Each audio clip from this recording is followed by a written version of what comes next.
Okay, everybody, let's talk to the future. That's what we're talking to the future. You can imagine looking in that camera on the other end. There's some lady in 2088. Right. And what's that she's holding instead of a bow? I don't know what that is. But we are now on May the 19th of 2024. We are at 317 West 4th Street in New York City, New York. And we're with, okay, so, sorry about that interruption. Okay. 317 West 4th Street, and John's home was built in 1835, and we're going to talk about that when you came here. But let's talk about let's also say Mr. John Roach from Toms River, New Jersey. No, actually, that's not right. No, let's just correct that. Tell me where you're from. I'm from Long Valley, New Jersey, but I spent some time in Toms River, New Jersey. Okay. Yeah, but I grew up in Long Valley, New Jersey. So let's be clear. We're looking at Mr. John Beal, who's the center of our attention. And John Roach they're both bass players, and John has studied with John Beal. True. You also studied with Homer Mensch. Yeah. And John Clayton. True. And so you are assisting with this interview. So Mr. John Beal is from Washington, D.C. And how long have you been in the particular house in New York City? 1967, we bought this house. Okay. My wife was smart enough to figure out how to buy this house. And her name is Cynthia. The lovely Cynthia. And what's her maiden name? Hallahan. Hallahan.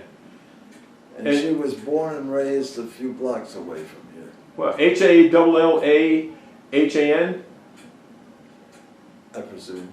Okay. Anyway, Hallahan. And you were from Washington, D.C., and you came up here in 1957. Right. Now, in Washington, you lived on 14th Street and what was it? Shepherd. Okay. And then we moved to Chevy Chase, right on the border of Maryland. Montgomery County. But we were still in D.C. Okay. Western Avenue. Okay. Pinehurst Circle. Okay. And so you were born in 1936? 35. 35? December 13th. And then you moved to Chevy Chase at what year? I was about 12. Okay. Approaching playing the bass. You still hadn't played the bass by that time. Right. Now, But I just discovered jazz at the age of 12. So 1947. When we moved to the new location, I was away from any friends that I had, and I had found one guy to hang out with, and his uncle was Joe Judge, a professional baseball player who was a jazz fan, and they turned me on to Jazz at the Philharmonic Records. Wow. And that was exciting to me, and it got me interested, and took it from there, you know. That was around 1947? Yeah, I mean, I don't latch on to dates very well, you know. But it might have been Ray Brown at that time? Oh, it could be. Yeah. Yeah, I mean, he did some JATP. You know, Lester Young, Right. Norman Grant's production. Right. Right. A lot of different bands, a lot of different groups. Now, back to the DC background. How long had you, where are your parents, what are your parents' names, and where are they from? Father's name was John Robinson Beal. Mother was Elizabeth Pinckney, was her maiden name. P-I-N? K-N-E-Y. Okay. And where are they from? My father was born in India, and he came to the U.S. in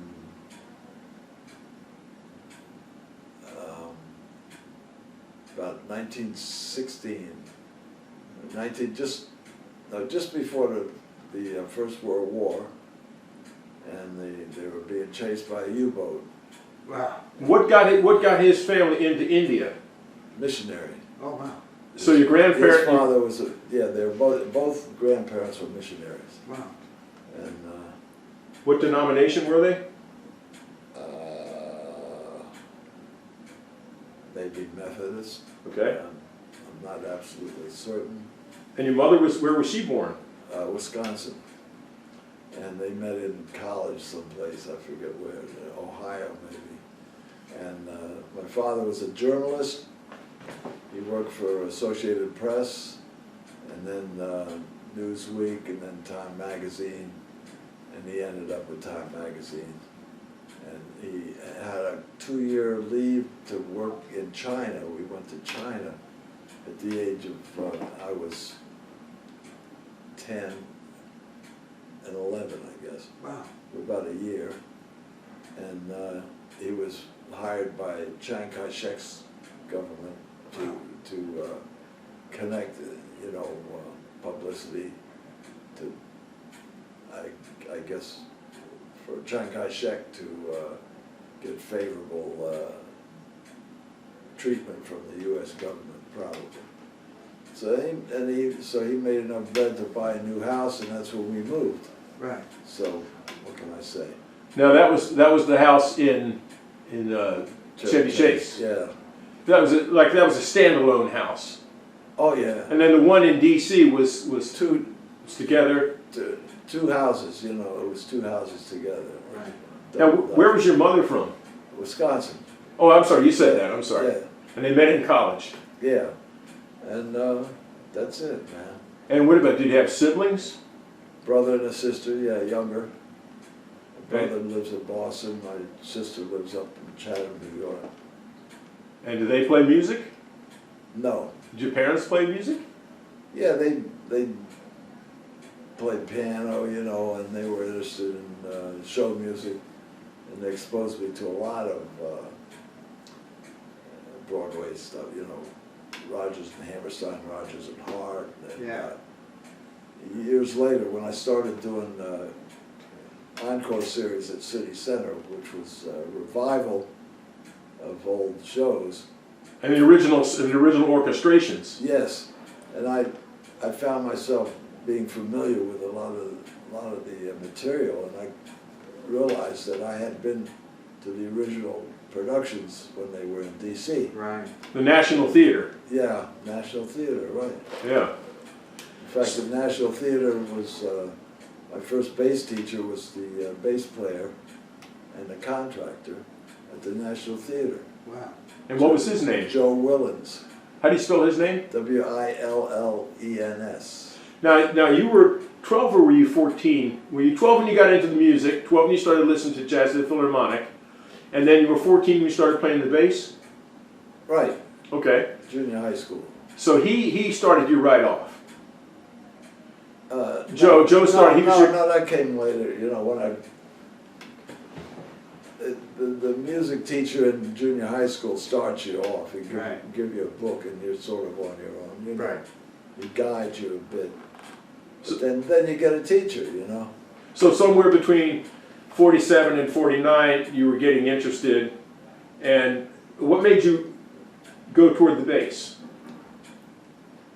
I was drafted on the bass.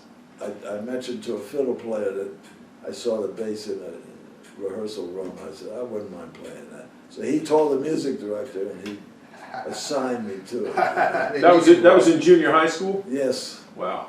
They needed you, right? They needed a bass player. Yeah, they always Same need thing happened to bass- me. They always need bass players. And they still need you. I guess. You know, they need somebody willing to carry the bass, I And guess. play that role. Yeah. So it was a little. So you got it a little bit before you had your teacher. Before you got with Joe, you had it a little while before you got with Joe.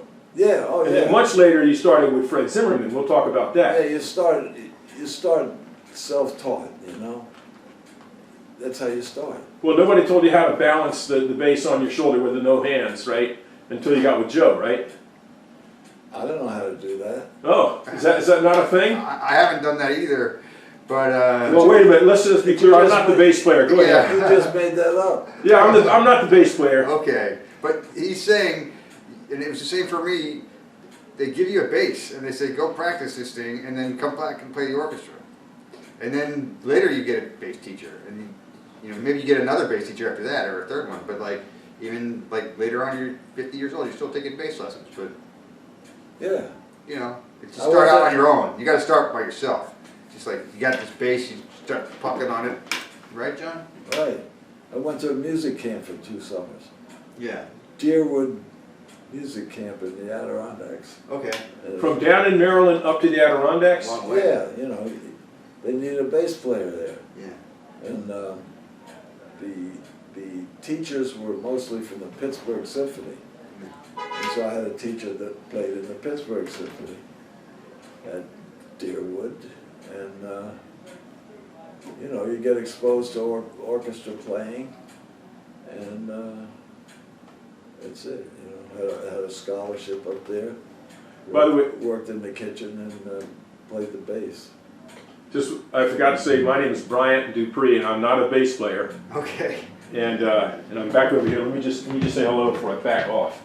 Just want to get a little. Get into the shot, Brian. That's it. Okay. All right. So that was starting that. Were you doing arco on your own? Well, you have to do arco if you play an orchestra. Yeah, that's it. Yeah. But then, you know, when you get a teacher, that's about all you do. Right. You know. So this is. Go ahead. And we're still doing it. Yeah. So you got the camp, you got the junior high, you got Joe from the National Theater. He was the first one to give you some lessons. Right. And you had a plywood bass. I used to take a K bass home from junior high school on the bus and Right. play along with Errol Garner records and Oscar Peterson.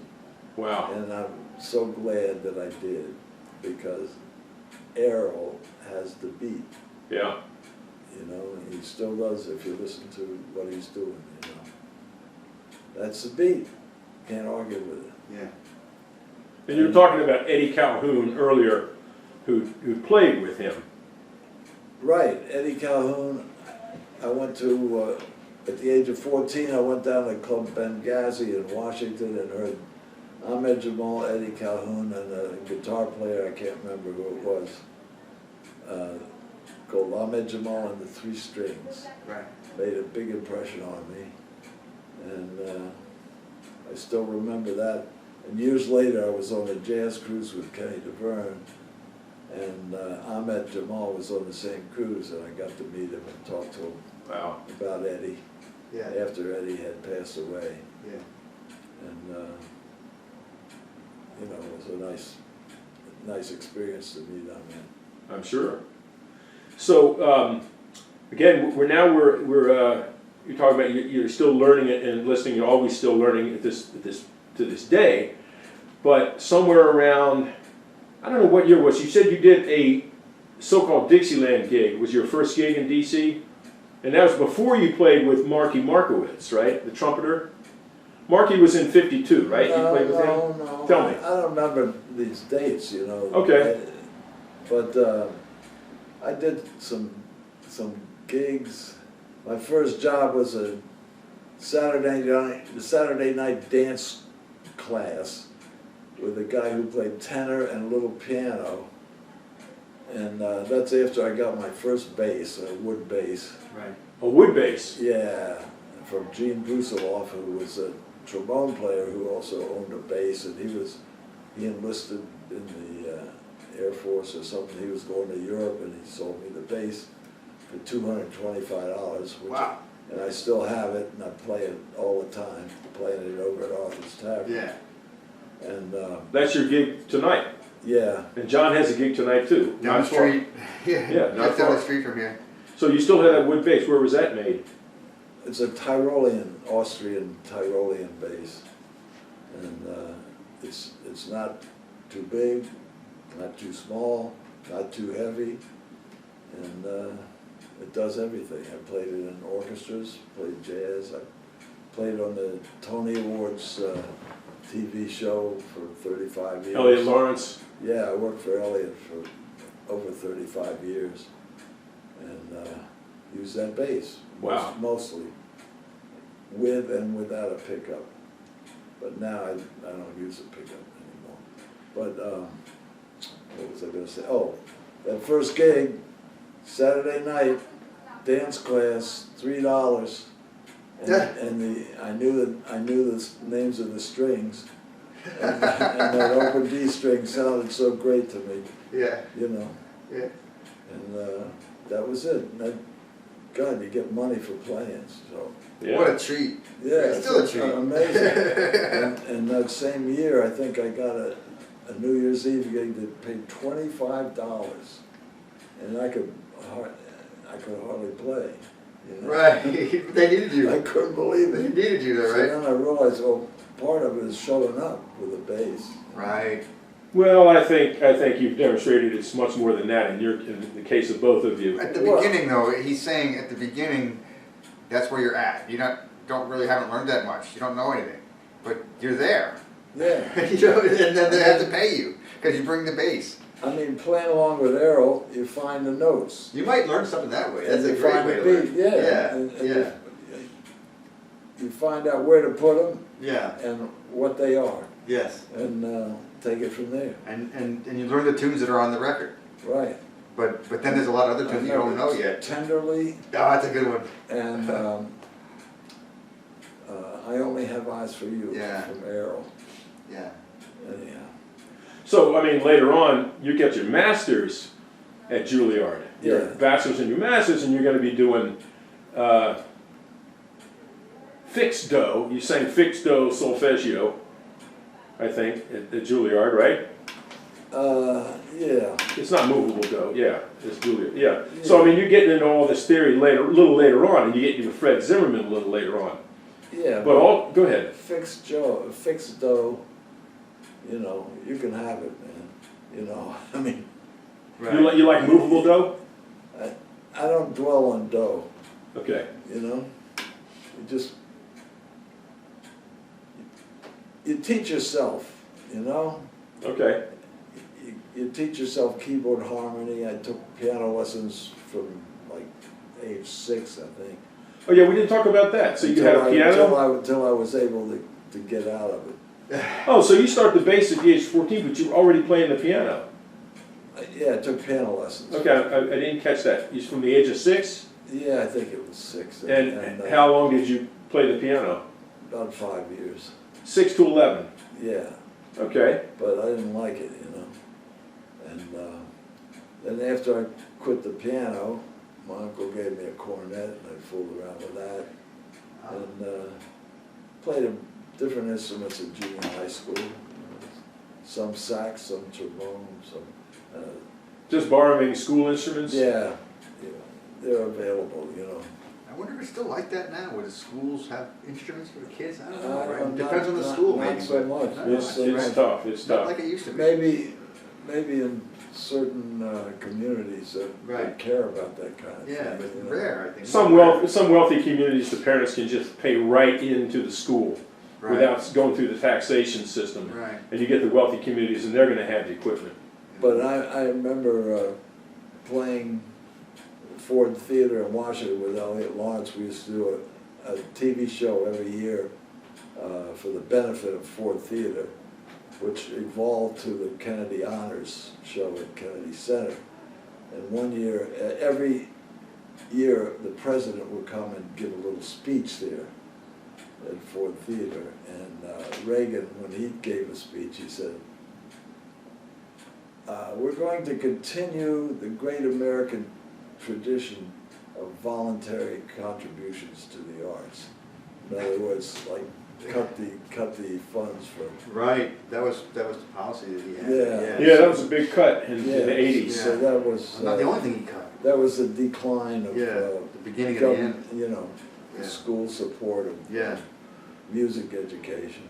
It was So tough. So, that, you know, I always remember that. You Yeah. know, because it was like such a great thing, you know. Yeah, and then here he comes, you get that slick way of saying that he's Yeah. cutting it off. We're gonna continue the tradition of voluntary. Yeah. Right, he is very, But that was a nice job because you got to play with all kinds of performers. you mean playing at Ford's Theater? Yeah. Now, that was after It's you like long, a- it's you'd like long a- left D.C. You weren't living in D.C. Oh anymore. no, we'd go Long down after. there. Yeah, we'd go down there every year, yeah. and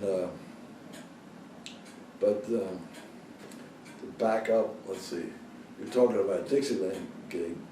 There were little gigs, you know, piano duos and stuff before that, and then I picked up this 5-night-a-week job in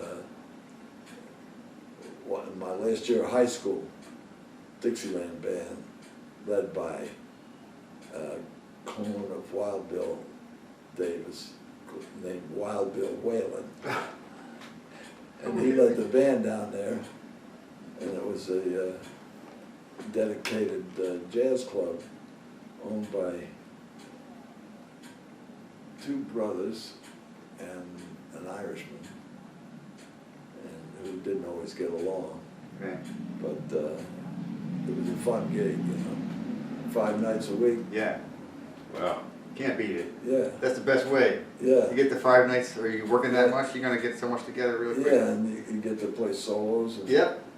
you know, whether you know what you're doing or not. Well, and then you mentioned to me on another occasion working with Marky Markowitz, the trumpeter, Yeah, and that was in the 52 or something like that? Again, you don't do the dates. could be. Yeah, okay. We played an after-hours club in Maryland, and I think that was my first real jazz experience, you know, with the instrument. Vince Fabrizio on drums, and maybe Don Bradshaw on piano. These guys, you know, they were like psychiatrists or psychoanalysts and architects, and they played jazz. You know? Right. There's a lot of guys like that in Washington, Yeah. because you can't make a living playing jazz.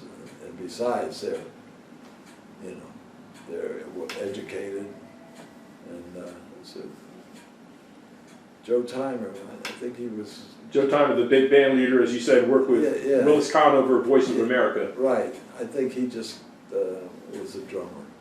Right. I don't think he did a day. I mean, he might have had a day job, but In the African American circles, there was a guy named, oh boy, I just lost his name. He was Tommy Miles. Tommy Miles. oh yeah, I know his. A lot of African American people, like I know his. Frank West, John Malachi, they played with Tom. So Timer was a big band leader there. Buck Hill was down there. Tenor Buck player. Hill was in the post office. Oh yeah. He stayed in the post office. Post office is a great supporter of the arts. Mingus, David Schilkraut. Davy Shilkraut was at post office. Yeah. Um, The alto player. yeah, right. And Roland Hanna worked for the post office. Roland Hanna. For a Wow. while. For a while. Yeah. Wow, I didn't know that. He was in. I was in Juilliard with him.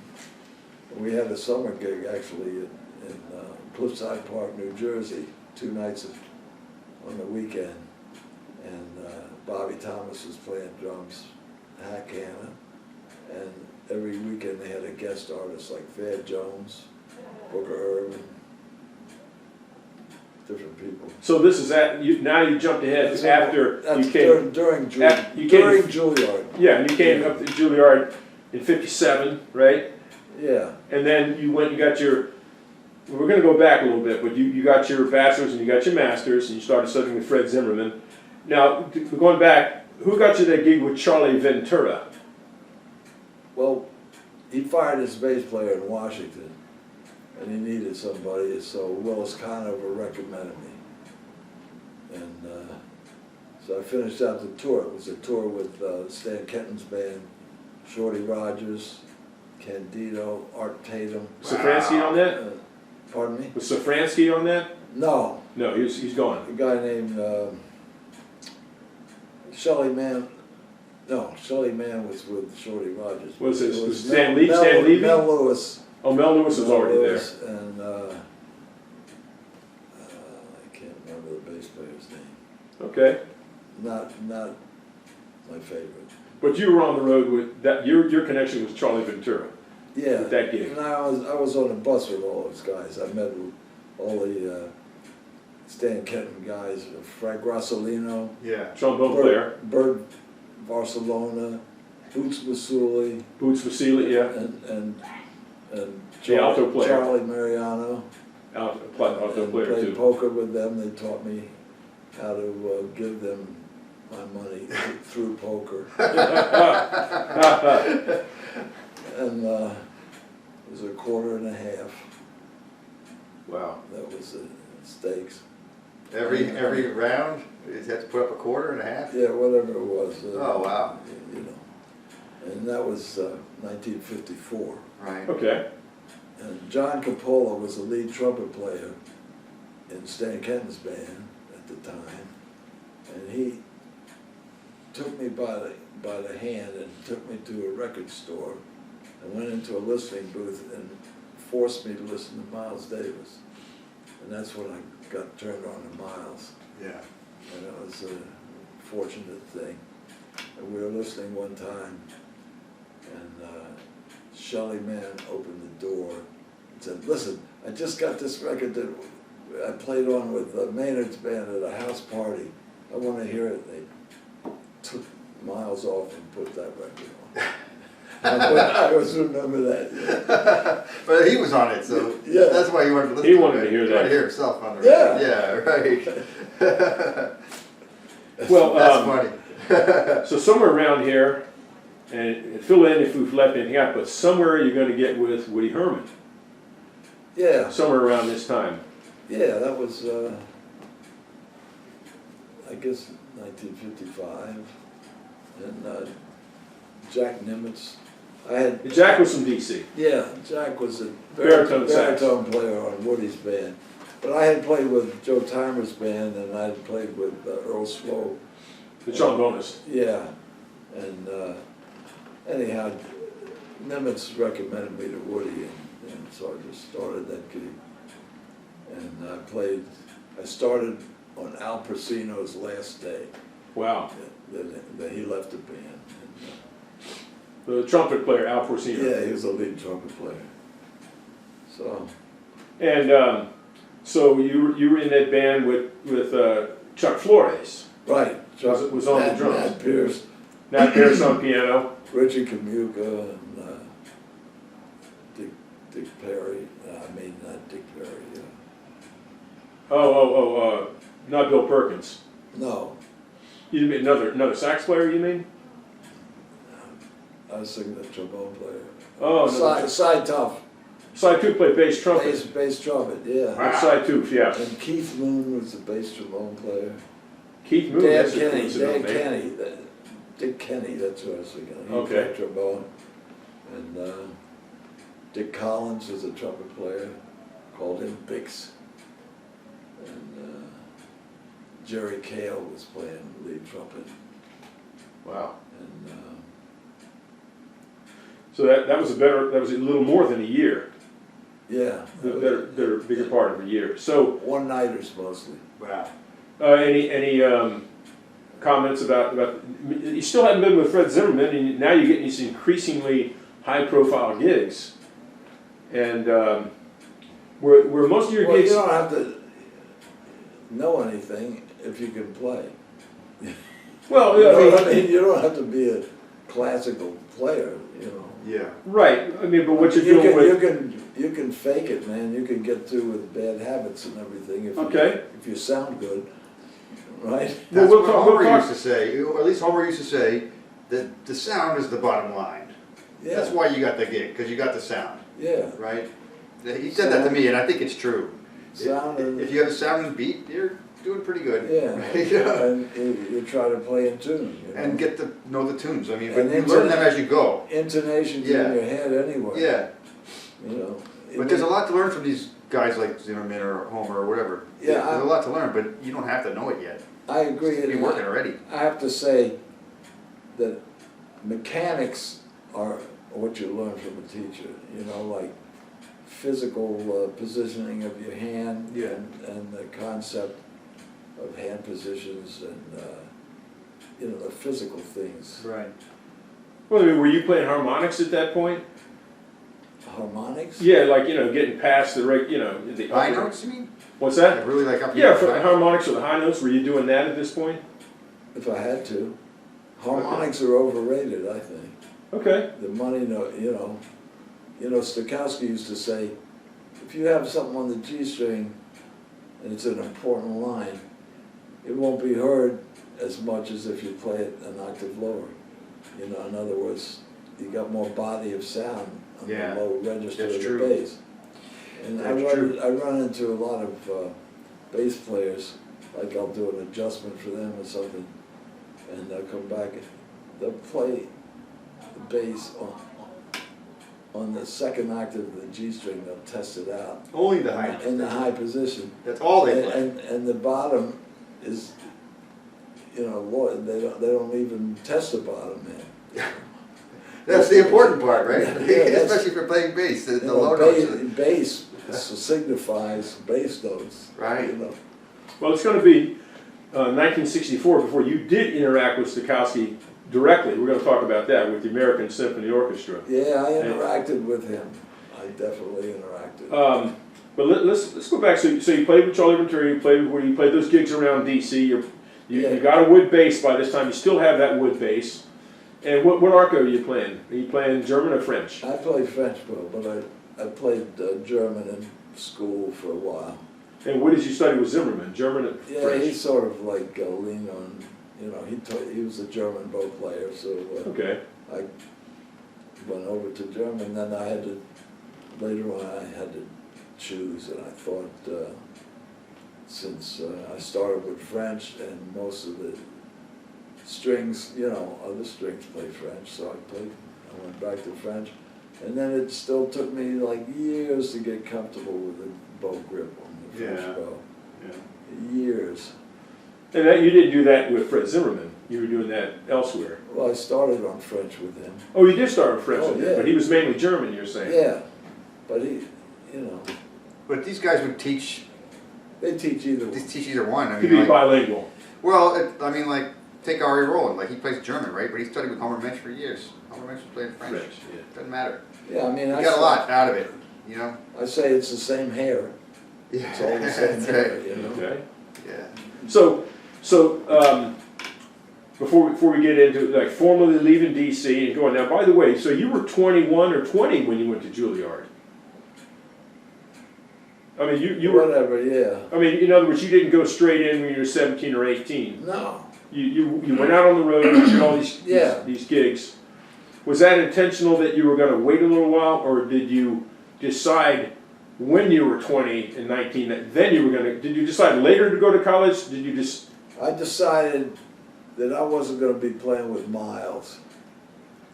I ascertained that, and I said, well, I might as well, you know, be happy to just keep playing the bass. I'd go to Juilliard Right. and improve myself or whatever, you know. That's a touchy subject, though. How did you ascertain that you weren't going to be playing with Miles? I mean, I think I know the answer, but like... Well, because Shelly Mann was going to take your record off. No, I'm sorry. No, I'm serious. So, I mean, you want to talk about that, or would you rather Yeah, not? go ahead.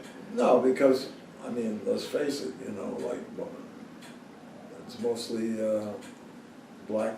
Racial. Yeah, racial. It's a racial Well, situation in this yeah, country. but That's the way it I was. wouldn't go so far as to say Miles was like that. No. I know, you're right. I did sit in with Miles once, Yeah. What year was that? around, I was on the road with Woody, it must have been 1955. In Cincinnati, we went over to where Miles was playing, and I got a chance to sit in. So was that young Paul Chambers bass that you sat in on? No, he was, He was on there. he was a single, you know, it was a local rhythm section. I see. So the guy had invited me to sit in, Wow. and Wow. got to play Lumber Man Nice. with Miles. Nice. So Great. that was memorable to me. I would say. Sure. And, Yeah. but you know, the most of the really great jazz groups were not that mixed, Right. right? Right. I mean, Horace Silver, Teddy Kotick played with Horace Silver. Yeah. And Gene Wright played with Brubeck. Yeah. There's some, but what he's saying is I'm saying that the overall atmosphere. black groups usually did not mix as much as white groups. You know. Right. Yeah, Gene Wright. He ended up with a Prescott bass. That's right. Yeah. So you're talking about a Prescott, that's an American-made bass, right? Yeah, I have. And that's what Scott LaFaro had.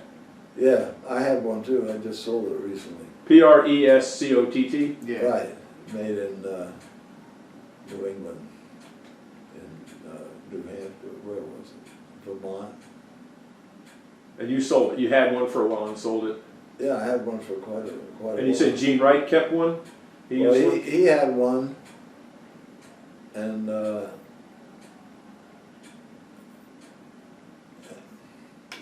I don't know how long he had it, but So it was a heavy bass, big bass. Wow. And, you know, Arville Shaw had one with Louis. Yeah. And when we crossed paths when I was with Woody's band, and I used to hear Arville play that bass. The sound of that bass, I always wanted one, and I had a chance to get it. And so I owned it for a while. So, well, I know David Jackson got a bass from Arvell Shaw's widow, and I don't know what it was, because, you know, a lot of these people had a lot of basses, you know. Yeah. Somebody said, oh, this, you know, Cannonball Adderley's King. It turns out he had like 20 of them, or 12, or whatever. Right. But in any event, so Shaw had a Prescott too, you're saying? Yeah, in the movie High Society, you could really check it out. The great sound on the soundtrack. Wow. Yeah. And but Arville played my bass, my first bass. He liked that bass. Your first wood bass that you still have. Yeah, and so did Wilbur Ware. Wow. And I sat in. I was playing up at Minton's one time, and Wilbur Ware was playing drums. Who were you playing with at Mittens? Just jam session. Okay. And he admired my bass, you know. You say he was playing, well, what was he saying? He was playing, he sat in on drums. Oh, wow. Oh, wow. Wilbur Ware on bass and John Beal on, Wilbur Ware on drums. Yes. Yeah. And John Beal on bass. Yeah. That would be nice. Anyhow, he says, oh, you guys got these great basses. I don't know who he meant, you guys. Yeah. Yeah, right. Well, you know, Sam Stewart always played a plywood. He had a K, right? Yeah. That's what I heard. He had a K. And what about He Major? had a German plywood too that's up, Okay. it's up at Yale right now. A friend of mine teaches at Yale. I see. And he said it was given to Willie Ruff, who taught at Yale. Yeah. And then when Willie Ruff, I think he passed away, and it's laying up there unrepaired. You know? Oh, wow. Yeah. German plywood base. German plywood base. Wow. Well, so let's, if you want to add anything more before going to New York, you want to add anything more? Because then we want to get to Fred Zimmerman. So you go to New York, so anything, other gigs you want to, I know countless things, but anything you want to point out? You sat in with Miles, you played with Charlie Ventura, you played with Woody. Any insights about Woody? Because, I mean, that's a feather in anybody's cap. He's a great guy, you know, great dedicated band leader, and fun to hang out with. He always had a party up at his room, Yeah. and you know, had a fifth of scotch up there. Talked about hanging out with Stravinsky. Wow. Hanging out with who? Stravinsky. You Oh, Woody, because he did the Ebony Concerto. Yeah, they were on the road with that. In for a 46. while, Yeah. Yeah. So he'd drink a fifth of scotch, you know. Wow. And And that was Joe Mondragon on that record, the Stravinsky? I don't know. Okay. I don't know. Anyway, so So Woody was great to play with. yeah. Was Nat Pierce doing any kind of like leading Encouraging. behind the scenes? Was he helping out with the leadership? Nat Pierce, the piano No, player? he did some arranging, you know. And, he did an arrangement of Opus Defunct, Horace Silverton for the band. And that was a good one. Yeah. And And you played with Nat Adderley too, didn't you, somewhere? Nat Adderley Jr. Oh, Junior, that's much did later. a chart Okay. for Luther Vandross. Oh, okay, we're talking about later, yeah. Yeah, studio work, you know. Well, you know, I'm going to read something at some point about that. I'm going to read a little bio that you had written. I might as well read it now. It's an overview of many things, but we're going to get back to Fred Zimmerman. I'm just going to read this bio that you read to me. Don't worry about syntax, just worry about concepts and ideas. So you're from Washington, D.C., started playing the bass at age 14, never stopped. First jazz gig on the road with Charlie Ventura, next Woody Herman's band, 55 in 1956. Came to New York City, 57, to attend Juilliard School of Music, got a bachelor's and a master's. Married Cynthia in 1961, played with Kai Winding, auditioned with Leopold Stokowski for the American Symphony Orchestra in 1964, played principal bass in the orchestra until today. Played with Al Cohn and Zoot Sims for a couple of years at the Half Note on Spring Street. Played many Broadway shows, Phantom of the Opera for 11 and a half years, till 1998, something like that. And there's the word "oi." You got the word "oi" put in your bio. So I guess you are a New Yorker more than anything else by this point. Well, I know a few Yiddish words. Okay. And played for Barbara Cook for 29 years, played in many movies, TV commercials, and recording some jazz recordings. Subbed in the New York Philharmonic, Metropolitan Opera, principal bass. Subbed with the New York Philharmonic and the Metropolitan Opera, principal bass with the New York Opera. I guess you mean the New York City Opera, right? No, New York Opera? Opera Orchestra. Okay, I get Opera Orchestra of New York, Eve Queller. not the New York City Opera. So like a freelance, you know. So Okay. they New York had a Opera series, Orchestra. they did some recordings, and you know, every season they do a bunch of concerts. And in here, you know, threw in the There were name a lot Ray. of orchestras like that, you know, at one time, a lot of freelance orchestras. Right. Long Island Philharmonic, I played principal bass there, and you know, pickup orchestras, and like one year I did 18 messiahs, Oh, for, you know, for different groups. Wow. Yeah. You know? There's a lot of stuff going on, but not now. Yeah, yeah. A lot of funding is not there. Now, I played with Mose Allison too for some gigs, you know. did you play with Gus Johnson? Yeah. Yeah, is Gus Johnson with Zoot now, or was that No, that those was, or both? Irby Green had a six-week gig. I think it was 3 months at the Riverboat in the Empire State Building, and Gus was on playing drums. So I Wow. got to play with him for a whole summer. Yeah, And, that's marvelous. Yeah. Irby Green, the trombone player you're talking Yeah. about. Yeah. When was that? 60s, 70s? I don't know. Okay, I don't. You know. all right. I can't remember And exactly. who's the drummer when you played with Zoot and Al? And Mousy Alexander. Oh, great. And also Ronnie Bedford played some. Great. And did you, you're familiar with Rod Levitt Octet, right? Tell us about it. Well, it's a rehearsal band. Rod Levitt was a trombone player. He played with Dizzy's band some, and he worked at the music hall, but he got this, he is an arranger, Uh-huh. and he wrote a lot of charts for this octet. And we rehearsed every week, and then he got a contract with Riverside, and put one LP out for Riverside, and then he got a contract with RCA, Wow. Victor, and we did 3 or 4 albums for them. Incredible. And it was a good band. Rolf Erickson was the lead trumpet player, and Bill Berry played lead when he left.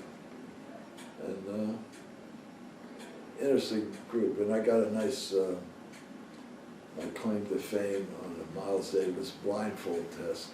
They played him one track from Rod's one of the albums, and in his whole blindfold test, he didn't much like anything on the whole selections of records, but on Rod's thing, he said, give it some stars for the bass player. Ah, great. He said the bass player's a motherfucker, you know.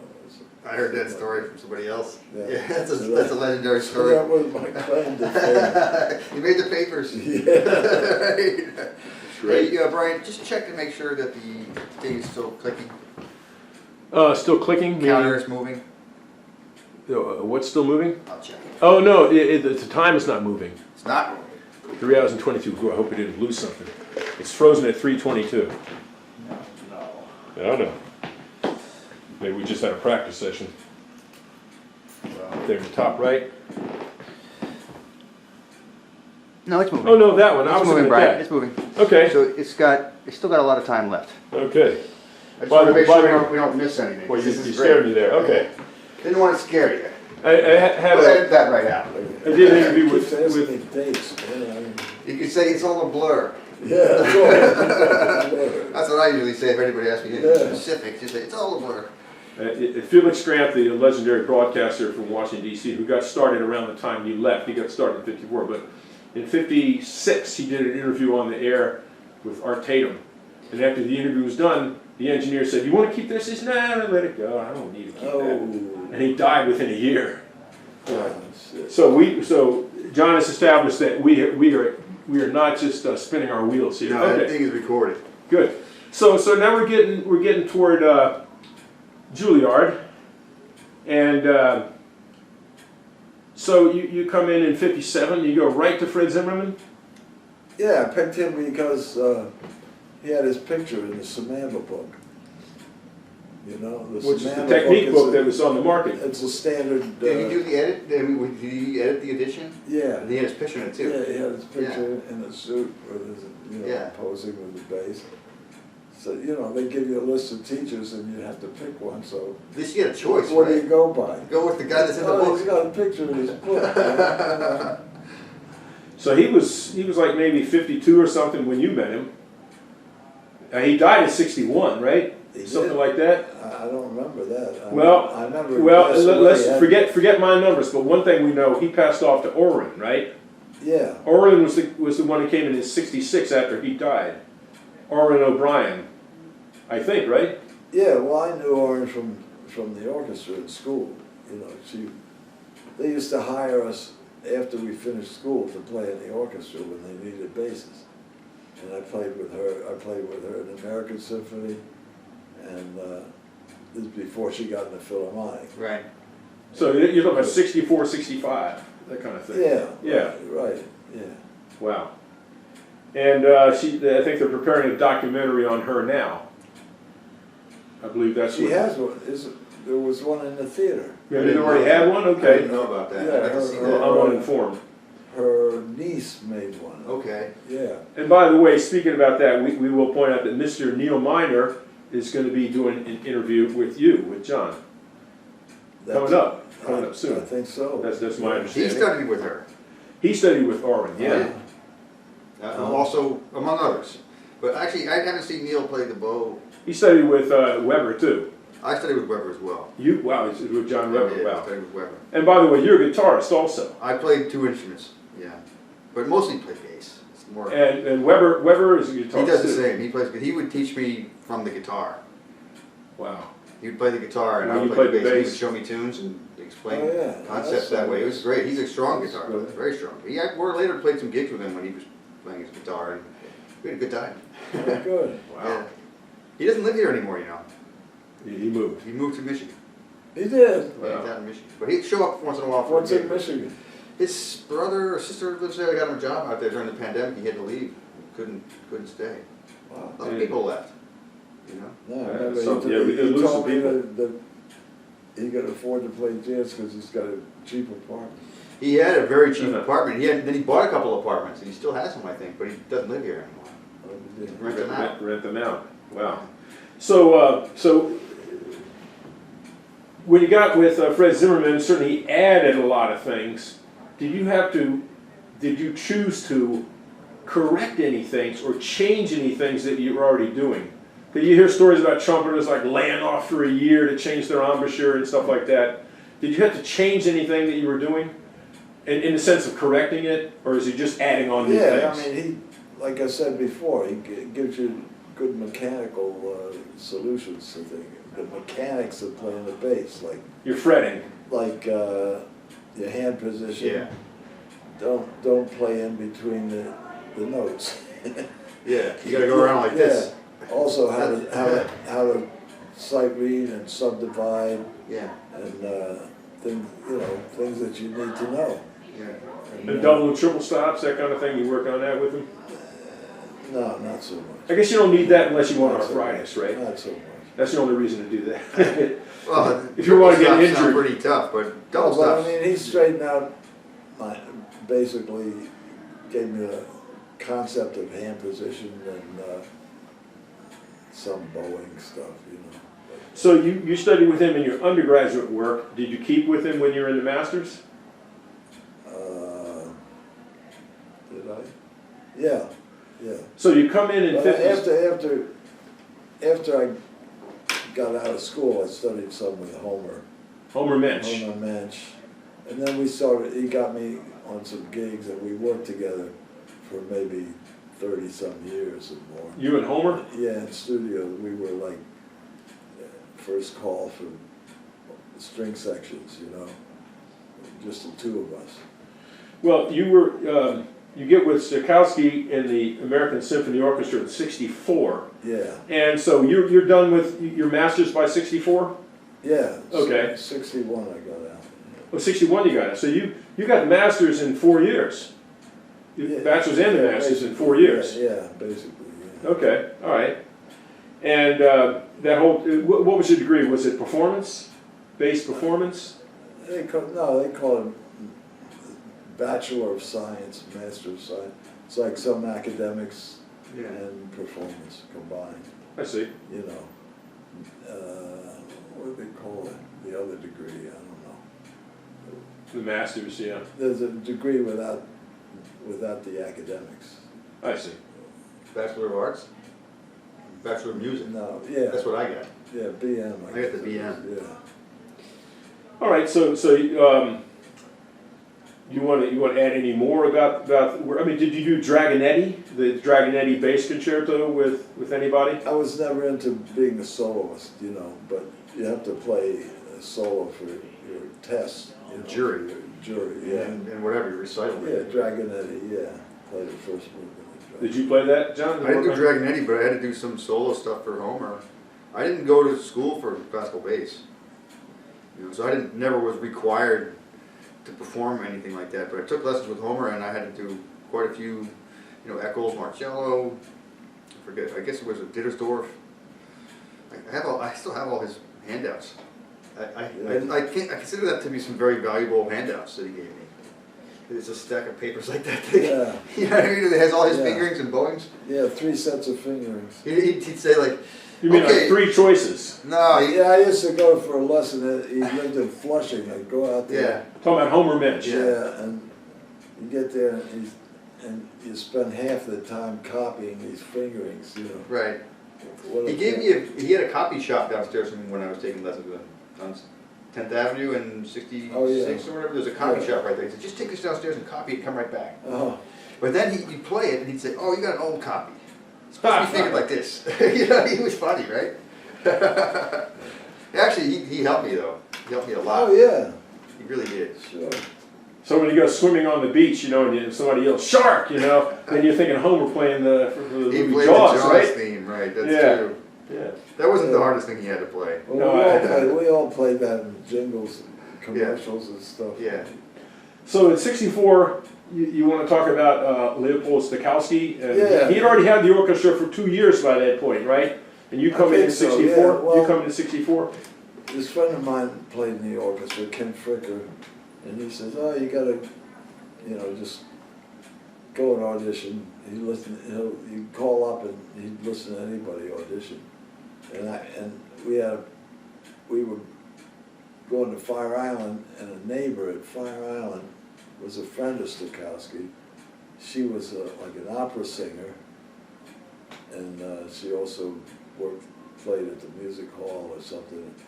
And but she was friends with Stokowski, and she says, "Oh yeah, you got to go and audition for Stokowski." So I called up and went and played, and then he called up the contractor and said, "Hire this guy." Yeah. And I remember the first concert I did was Busoni Piano Concerto, sponsored by the Busoni Society. It's a really hell of a piece. But so I played a couple of years, and then they had auditions for principal, so I went up and auditioned for that. So around '66, you become the principal. Yeah, I think that was it. Wow. And I go up there and he says, "I know how you play." And he's talking about neckties. Is that batik, you know? So it was kind of like a fake audition, would you say? Like, No, he knew how you played, yeah, right? he didn't need to. He didn't really need to hear you. Yeah, Yeah. but I mean, that's the way. That's the way it goes. When you're in charge, when you're the music director, you do. You don't need whatever to you want, actually. you know? You have to have an audition, but you don't Everybody. actually have to really But to make it official. official or Invite people look in. right, you know. Yeah. but several people auditioned, you know. Yeah. So anyhow, I got to play there his last 3 years in the country, Yeah. and then he went to England. Which is where he's from. Yeah, and it was a lot of fun, you know, So, for me anyway. well, I bet it was fun for him too. He wouldn't have done it. Yeah. So you play these great jazz gigs already before college, and then you're getting with Fred, and then you're getting with Stokowski.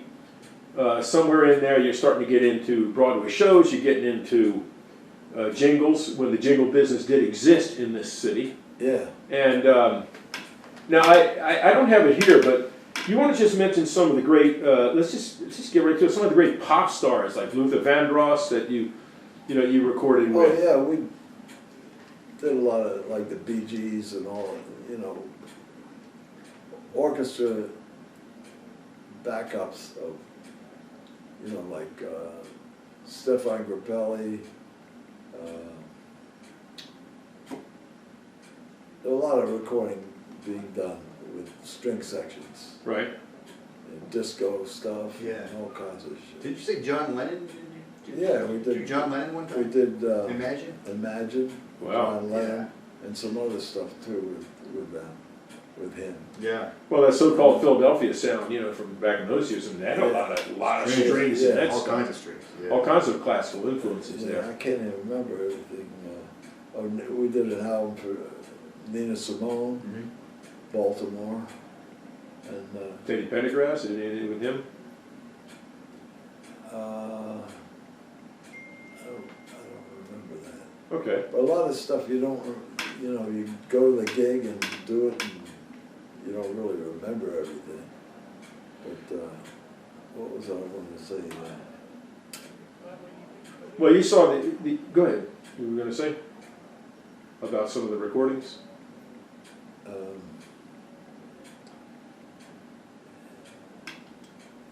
No,